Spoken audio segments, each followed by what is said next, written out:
reyes. Que así la gente no lo quisiera, bueno, era un rey y tenía oposición y lo mataban y se subía el otro. Acuérdense que en el antiguo Egipto el faraón era considerado Dios encarnado. No cualquier egipcio ni cualquier rey. A los reyes franceses les hacían la revolución como hicieron con Luis y María Antonieta y chao el rey. Para los egipcios el faraón era Dios mismo sobre la tierra. Había una reverencia, un respeto, porque era considerado el Dios encarnado sobre la tierra. Tenían muchos dioses. Y cuando la hija del faraón, la hija del Dios mismo, toma a Moisés, comienza el Señor a poner una protección especial sobre este niño hebreo. Sin que nadie supiera que él era hebreo, porque lo adoptó como si fuera egipcio, lo educó como si fuera egipcio, dándole la mejor educación. Acuérdense, nieto adoptivo de un faraón, nieto adoptivo del supuesto Dios encarnado. Cuando tú tienes un llamado, cuando tú tienes un propósito y tú tienes la necesidad de corazón de cumplirle a Dios, Él te cubre con una protección especial. De manera que así traten de haber pruebas y dificultades, tú caminas protegido. Porque Él conoce el compromiso que hay en ti de realizar ese llamado y ese propósito. A veces nos parece muy rico el llamado, pero no nos gusta tener que comprometernos con el Señor. Sin embargo, se requieren de las dos cosas. Si tú tienes un llamado, necesitas tener un compromiso, porque no siempre la vida va a ser de rosas en ese llamado. Moisés estaba rodeado de lo mejor, la mejor educación, dormía en las mejores camas, mejor dicho, dormía como nieto del faraón y era tratado como nieto del faraón. Sin embargo, el hijo del faraón, pues había una rivalidad entre ambos porque eran primos. Y todo el tiempo hubo una rivalidad y obviamente primaba el hijo del faraón por ser hijo del faraón. Siempre hay cosas a tu alrededor que te causan dificultad y que a pesar de que estés en lo mejor, porque Dios siempre te va a lo mejor, Dios también te permite que esas cosas pasen para que tú te vayas puliendo. Porque si no te vas puliendo, no vas desarrollando el carácter de Cristo y te quedas en la mediocridad. Y para lograr fluir en ese propósito, eso no te cuesta fluir. Pero el compromiso sí es más difícil porque nuestra carne a veces está muy viva. En Éxodo 2:11 dice: en aquellos días sucedió que crecido ya Moisés salió a sus hermanos y los vio en sus duras tareas y observó a un egipcio que golpeaba a uno de los hebreos sus hermanos. Entonces miró a todas las partes y viendo que no parecía nadie, mató al egipcio y lo escondió en la arena. Cuando tú ya comienzas a caminar con el Señor y tienes hambre de cumplirle, hambre de fluir, hambre de que Él haga su voluntad en tu vida, porque entiendes que si Él hace su voluntad en tu vida, no hay equivocación. Él comienza a poner sus deseos en ti. Él comienza a hacer que tu mente sea la de Él. Él comienza a hacer que tus sentimientos sean los de Él.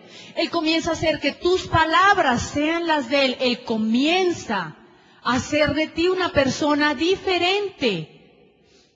Moisés hubiera podido decir, no, pues que les peguen, si a mí a la larga me conviene. Mientras más rico sea mi abuelo, mejor para mí, porque a mí algo me va a tocar a través de mi mamá.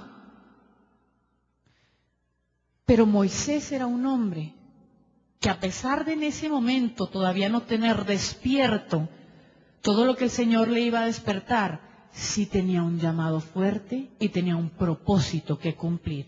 Y quería cumplirlo. Entonces Dios comenzó a poner en él su voluntad, su mente, sus pensamientos para defender todo lo que Dios amaba. Tanto así que le tocó salir corriendo. Le tocó salir corriendo porque no se ubicaba ya entre el mundo donde vivía. Eso te puede empezar a pasar. Cuando tú comienzas a querer cumplir con el Señor, a caminar con el Señor, a veces va a pasar que la gente con la que te rodeas, las cosas que hacías antes, ya no van a cuadrar con tu nuevo estilo de vida. Ya no te vas a sentir a gusto con las cosas que hacías antes, porque ahora estás más nutrido espiritualmente, estás más lleno espiritualmente. Y hay cosas que ya no te producen el mismo placer, porque estás en otro nivel espiritual y necesitas comida espiritual más nutritiva. Porque antes lo que comías era comida chatarra, que espiritualmente no te proporcionaba nada. Y eso se los pongo en un ejemplo a nivel corporal.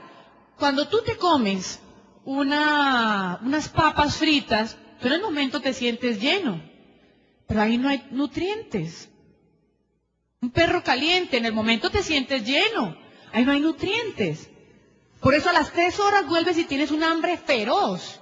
Si tú te comes una comida con un pollo bien asado, con unas verduras bien sazonadas, con una harina bien sazonada, una comida que tenga balanceado todo, tú te demoras más tiempo en tener hambre porque tu cuerpo recibió las vitaminas. De la misma manera te pasa en la parte espiritual.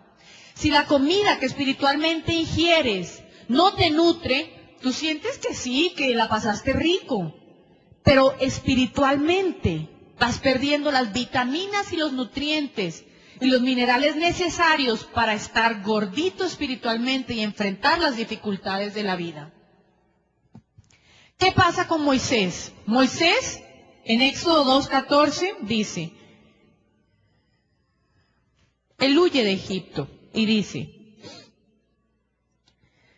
le dicen, y él respondió, ¿quién te ha puesto por ti por príncipe y juez sobre nosotros? ¿Piensas matarme como mataste al egipcio?